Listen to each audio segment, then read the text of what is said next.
A normal investigator will only handle a major accident about once in 20 years in his career. So this was quite a big wake-up and a challenge to us to start running with this investigation in that morning. 8 bodies are found in the water, all suffering from extreme trauma.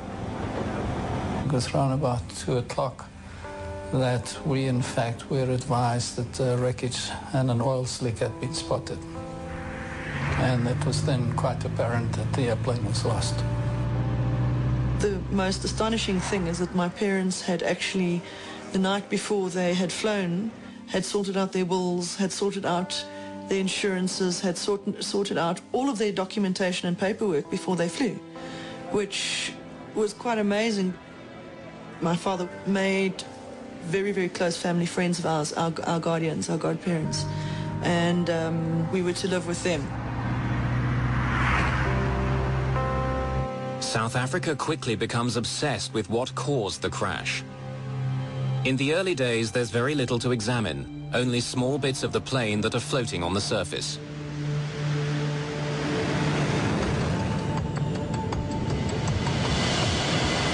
Contained within that debris, Rennie van Zyle's team discovers 3 wristwatches. The watches give them a probable time of impact. These wristwatches were in fact part of the baggage, and when examined we were able to find that the one had stopped and 2 others were still running, and the 2 running ones were the exact Taiwanese time, but the stopped one did give us the minute indication of what we could establish as the impact time of the airplane. The impact time is only 3 minutes after the last communication with the plane. The Helderberg's demise was sudden and dramatic. In the press and in public opinion, it reinforces the idea that something sinister brought the plane down. In the years leading up to the crash, South African Airways offices around the world had been the target of protests. The South African Airways airline at that particular time was a government body. It was owned by the government. It was the national carrier, but it was also very much perceived to be part of the South African government. So another aspect of this plane crash and another theory that was put around was that there could have been a bomb in the cargo, that in fact we were a target. South Africa, or the SAA plane, was a target of terrorists who had the worst interests of this country at heart.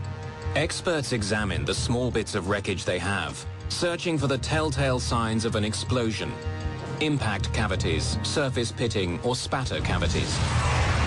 Spatter cavities are caused by the white-hot fragments from a high-explosive device striking and melting the light alloys of the aircraft structure.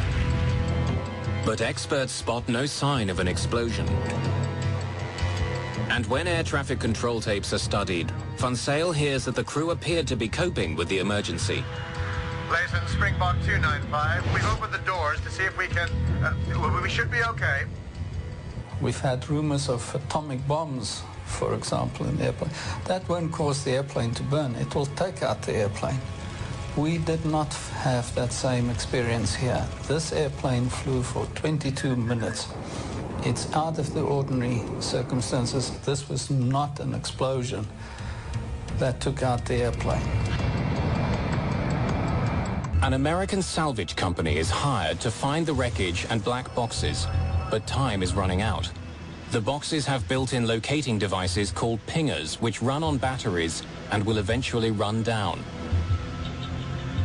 A driving factor was that the pinger on the data and voice recorders was transmitting, and it only had a 30-day guaranteed shelf life. If we couldn't get out there in 30 days, the chances were that we wouldn't be able to detect it.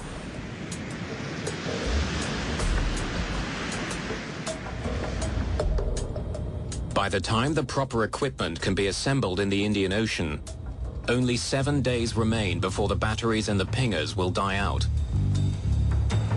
Meanwhile, blood tests are performed on the human remains pulled from the debris field. All show traces of soot in their trachea. It's determined that at least 2 of the passengers died from smoke inhalation. Investigators face a disturbing realization. Even as the crew was struggling to land their plane, some of the passengers were already dead.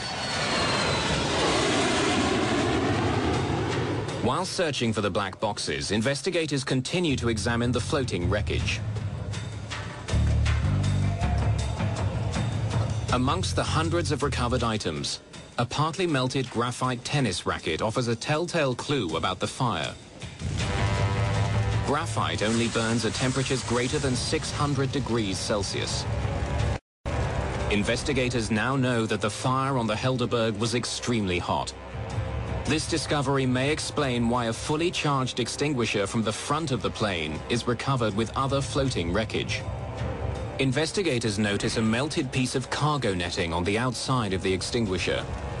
They determine that the extinguisher is from the passenger cabin, suggesting that as the fire burned, a crew member grabbed the extinguisher and brought it to the cargo area. A full fire extinguisher in a plane that was brought down by a fire shows that for whatever reason it wasn't discharged because the crew member couldn't access the area because of the heat, or the fact that there was melted metal on the fire extinguisher is further evidence to the intensity of the fire. Before this accident, in the 20-year history of the 747 Combi, no one had ever died from fire or smoke. When we heard about a fire in the Helderberg, this was the first time for a wide-body airplane. It was news, and because it was so new, and the thought was that we really couldn't have anything like that. What could have caused such an intense fire on the Helderberg?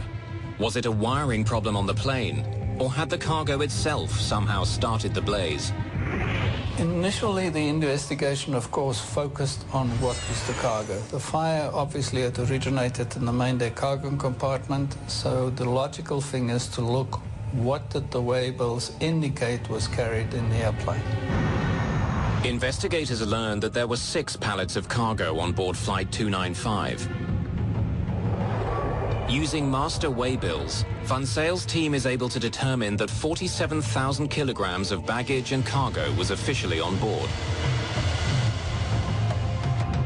Investigators discover that before takeoff, a Taiwanese customs official performed a random inspection of some of the cargo. He found nothing suspicious.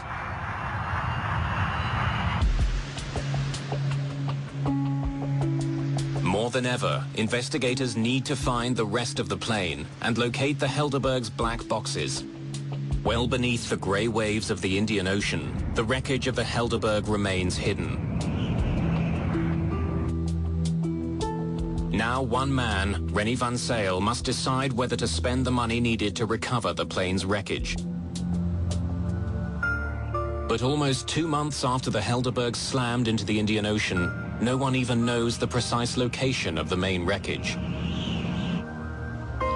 Van Zyl decides he must try to recover what he can. Without the wreckage, we'll never know the truth.